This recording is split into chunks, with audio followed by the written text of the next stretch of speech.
আমাদের দেশে আরেকটা দিন আসতেছে বর্তমানে। এটা কোন মাস জানেন আপনারা? কোন মাস? শাবান মাস। শাবান মাসের একটা দিন আসতেছে, অর্থাৎ 14ই শাবান দিবাগত রাত। এই শাবানে আমাদের অনুষ্ঠান হবে। বাংলাদেশ সহ ভারতীয় উপমহাদেশে এমন কতগুলো অনুষ্ঠান করা হয় শবে বরাতের নামে, যেখানে শবে বরাত কথাটা কোরআনেও নাই, হাদিস নাই। এরকম যৌথ শব্দের টেকনিক্যাল টার্ম হিসেবে শবে বরাত কথাটা না কোরআনে আছে না হাদিসে আছে। আল্লাহর নবী যদি এটা না বলে থাকে তাহলে এই শব্দটা মুখে উচ্চারণ করাও যাবে না, কারণ আল্লাহর নবী করেন নাই। আল্লাহর নবী স্বীকৃত সাহাবায়ে কেরামের মুখ থেকে শবে বরাত বের হয়নি। তাহলে আপনি শবে বরাত করছেন কেন? শবে বরাত নিয়ে সারা পৃথিবীর বেদাতীরা আজকে ঐক্যবদ্ধ হয়েছে। শবে বরাত চালু হয়েছে কোথা থেকে, কেমনে হবে, এগুলো নিয়ে আমরা চুলচেরা বিশ্লেষণ করেছি। শুধু এতটুকু বলতে চাই, আল্লাহর নবী থেকে সহি সনদে শবে বরাত করা বা বলা সম্পর্কে এমন কিছু আসে নাই। সুতরাং শবে বরাত আমরা গ্রহণ করব না। তবে নিসফু শাবান মিনাল লাইল, অর্থাৎ অর্ধ শাবানের রাত্রি নিয়ে যে কথাগুলো এসেছে সেগুলো আমরা চুলচেরা বিশ্লেষণ করে দেখব যে নবী করিম সাল্লাল্লাহু আলাইহি সাল্লাম থেকে এরকম কথা সঠিকভাবে প্রতীয়মান হয়েছে কিনা। এর মধ্যে একটা হাদিস দেখেন, শবে বরাত নিয়ে যে আমাদের মধ্যে বিভ্রাট তৈরি হয়েছে যে হাদিস নিয়ে, সেই হাদিসটা হচ্ছে ইবনু মাজাতে। এই হাদিসটি এসেছে 1388 নম্বর হাদিস, মিশকাতুল মাসাবি কিতাবুস সালাত, সালাত সংক্রান্ত একটা অধ্যায় রয়েছে। বাবু কিয়ামে শাহরি রমাজান, রমজান মাসের কিয়াম করা সংক্রান্ত একটি অনুচ্ছেদ রয়েছে। আল ফাসলুস সালিস, তৃতীয় পরিচ্ছেদের 1308 নম্বর হাদিস। হাদিসটি আবু মুসা আশআরী রাদিয়াল্লাহু তাআলা আনহু থেকে অন্য সনদে এই হাদিসটি মিশকাতে বর্ণিত হয়েছে। আলী ইবনে আবি তালিব রাদিয়াল্লাহু তাআলা আনহু থেকে বর্ণিত। তিনি বলেন, রাসূল সাল্লাল্লাহু আলাইহি ওয়াসাল্লাম বলেছেন, ইজা কানাত লাইলাতুশ শাবান, ইজা কানাত নিসফুশ শাবান মিনাল লাইল, যখন অর্ধেক দিন অর্থাৎ শাবান মাসের অর্ধেক দিন অতিবাহিত হওয়ার পরে রাতটা চলে আসবে, আল্লাহর নবী সাল্লাল্লাহু আলাইহি ওয়াসাল্লাম বলেছেন, কুমু লাইলাহা, ওই রাতে তোমরা আল্লাহর জন্য সালাত আদায় করো, ওয়া সুমু নাহারাহা, এবং দিনের বেলা সিয়াম পালন করো। কেন? আল্লাহর নবী সাল্লাল্লাহু আলাইহি ওয়াসাল্লাম বলেছেন, এই দিনে আল্লাহ সুবহানাহু ওয়া তাআলা মানুষের নিকটবর্তী দুনিয়ার আসমানে আসেন এবং আসার পরে বলতে থাকেন, আলা মান মুস্তাগফিরিন, তোমাদের মধ্যে কে আমার কাছে ক্ষমা প্রার্থনাকারী আছো, আমার কাছে ক্ষমা চাও, ফাগফির লাহু, আমি তাকে ক্ষমা করে দেব। আলা মান মুস্তারজাকিন, তোমাদের মধ্যে কে রিজেক্ট চাওয়ার আছে, রিজেক্ট চাও, ফারজুকাহু, আমি তাকে রিজেক্ট দিব। আলা মান মুত্তালিন, তোমাদের মধ্যে কে ক্ষমা তালাশকারী আছো, আমার কাছে ক্ষমা চাও, ফাউফিয়াহু, আমি তাকে ক্ষমা করে দেব। এভাবে বলতে বলতে হাত্তা ইউসবিহা বা হাত্তা ইয়াতলু আল ফজরু, এমনকি ফজর হওয়া পর্যন্ত আল্লাহ সুবহানাহু ওয়া তাআলা এভাবে বলতে থাকেন। এখন আসেন, এত সুন্দর হাদিস, রাসূল সাল্লাল্লাহু আলাইহি ওয়াসাল্লামের কথা শুনে এখন মনে করবেন, ওরে বাপ রে বাপ, এই রাত্রের এত ফজিলত, আল্লাহর নবী এই রাত জাগতে বলেছেন, দিনের বেলা সিয়াম পালন করতে বলেছেন, অতএব এই হাদিসের উপরে আমল করতে হবে। এই জন্য ভারতীয় উপমহাদেশ সহ বিভিন্ন দেশে কিছু বেদাতি ঐক্যবদ্ধ হয়েছে, শবে বরাতের নামে নিসফুশ শাবানকে তারা শবে বরাত বানিয়ে এই দিনটা, এই রাতটা অতিবাহিত করছে। 100 রাকাত সালাত, 1000 রাকাত সালাত, এরপরে দোয়া আজকার জিকির আজকার করে সারা রাত কাটিয়ে দেয়। কিন্তু হাদিসের সনদে যে ভ্রম আছে, দুর্বলতা আছে, জাহালাতের কারণে তারা এগুলো কখনো যাচাই করে না। এবার আসেন হাদিসটা একটু তাহাকিক করি। এই হাদিসটা তাহাকিক করতে নাসিরউদ্দিন আলবানী রাহিমাহুল্লাহ সিলসিলা হাদিসে যায়ীফা 2132 নম্বর হাদিসে কয়েকটা সনদ নিয়ে এসেছেন। আনার পরে ওখানে একজন রাবি আছে, তার নাম হচ্ছে ইবনু আবি সাবরা।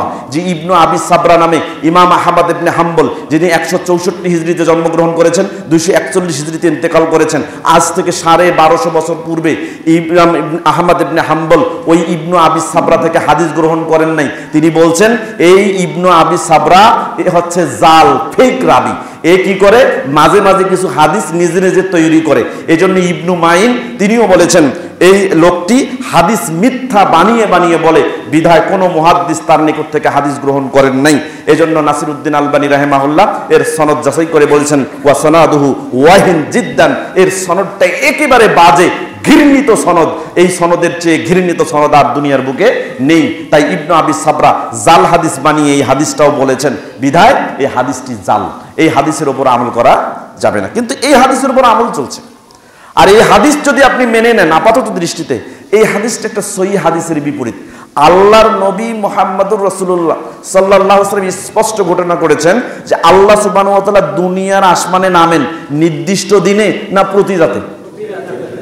দেখেন হাদিস কোথায় পাবেন, বুখারীতে আছে, মুসলিমে আছে, মিশকাতুল মাসাবি কিতাবুস সালাত, সালাত সংক্রান্ত একটি অধ্যায় রয়েছে, বাবু তাহরিজ আলা কিয়ামিল লাইল, রাতের সালাত আদায় করার প্রতি উৎসাহ প্রদান করা সংক্রান্ত একটা অনুচ্ছেদ রয়েছে। আল ফাসলুল আউয়াল প্রথম পরিচ্ছেদের 1223 নম্বর হাদিস। এই হাদিসটি আবু হুরায়রা রাদিয়াল্লাহু তাআলা আনহু থেকে বর্ণিত। তিনি বলেন, রাসূল সাল্লাল্লাহু আলাইহি ওয়াসাল্লাম বলেছেন, ইয়ানজিলুল্লাহু তাবারাকা ওয়া তাআলা, আল্লাহ সুবহানাহু ওয়া তাআলা নাজিল হন, মানে আল্লাহ সুবহানাহু ওয়া তাআলা অবতরণ করেন, কুল্লা লাইলাতিন, প্রত্যেক রাতে কোথায়? ফিস সামাঈদ দুনিয়া, দুনিয়ার আসমানে, প্রত্যেক রাতে দুনিয়ার আসমানে অবতরণ করেন। হিনা ইউবকা সুলুসুল লাইলিল আখির, যখন শেষ রাতের 1/3 অবশিষ্ট থাকে, ঠিক সেই সময় আল্লাহ সুবহানাহু ওয়া তাআলা প্রতিদিন দুনিয়ার আসমানে নামেন। হাদিস বুখারী মুসলিম, হাদিস বুখারী মুসলিম। অথচ ইবনু মাজার 1388 নম্বর, মিশকাতুল মাসাবির 1308 নম্বর জাল হাদিসকে নিয়ে এসে এই সহিহ হাদিসের এগেইনস্টে আমরা প্রচার করছি যে আল্লাহ সুবহানাহু ওয়া তাআলা শবে বরাতের রাতে দুনিয়ার আসমানে নামেন।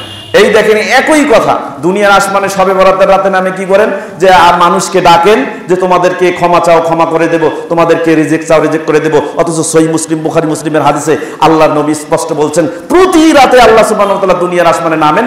আসার পরে বলতে থাকেন, ফায়াকুলু, তিনি বলেন, মাইয়াদউনি, তোমাদের কাছে কে আমার কাছে চাইবে, আমাকে ডাকবে, আমাকে ডাকো, আমার কাছে চাও, আস্তাজিবা লাহু, আমি তার ডাকে তার চাওয়াগুলোকে পূর্ণ করে দেব। চিন্তা করছেন, একই কথা সহিহ হাদিসে আছে, একই কথা জাল হাদিসে আছে।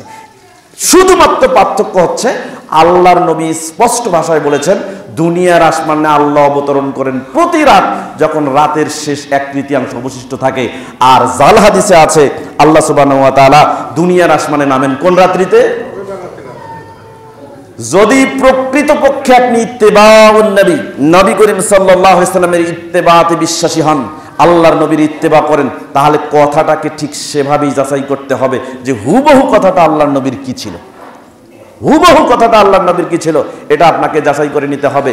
এছাড়া একটা হাদিস পাওয়া যায় যেটা মিশকাতুল মাসাবির 1307 এবং 1306 এবং 7 নম্বর হাদিস। একটা হাদিস, যে হাদিসটা তাহকিক করে নাসিরউদ্দিন আলবানী রাহিমাহুল্লাহ, তিনি বলেছেন এই হাদিসের সনদ হাসান। সে হাদিসটা কি? যে যখন লাইলাতুন নিসফি মিন শাবান, শাবান মাসের অর্ধেক রাত আসে, তখন আল্লাহ সুবহানাহু ওয়া তাআলা লা ইয়াত্তালিউল্লাহু সুবহানাহু ওয়া তাআলা, আল্লাহ সুবহানাহু ওয়া তাআলা দুনিয়ামুখী হন এবং তিনি কি করেন? ফিলাইলাতিন নিসফি মিন শাবান, শাবান মাসের এই অর্ধরাত্রিতে সকলকে ক্ষমা করে দেন। ফায়াগফিরু লিজামিল খালক, সকল সৃষ্টিকে ক্ষমা করে দেন। ইল্লা লিমুশরিকিন ওয়া মুশাহিন, শুধুমাত্র হিংসুক মুশরিককে ক্ষমা করে দেন না। এই হাদিসটার 6টা সনদ আছে, 6টা সনদেই দুর্বল।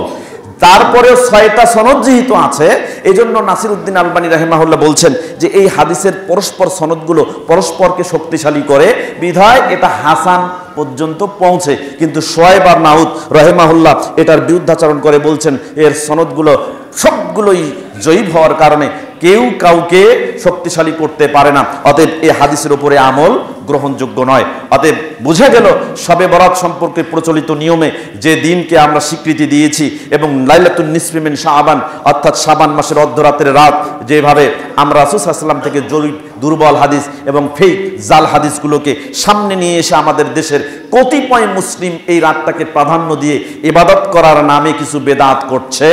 রাসূল সাল্লাল্লাহু আলাইহি ওয়াসাল্লামের চুলচেরা ইত্তেবায়ের ভিত্তিতে বিচার বিশ্লেষণ করে শবে বরাতের নামে এমনকি লাইলাতুন নিসফি মিন শাবান অর্ধর শাবানের রাত্রির কোনো ইবাদত আল্লাহর নবী থেকে প্রমাণিত নয়, বিধায় এর কোনো আচার অনুষ্ঠান আমাদের মধ্যে চলবে না।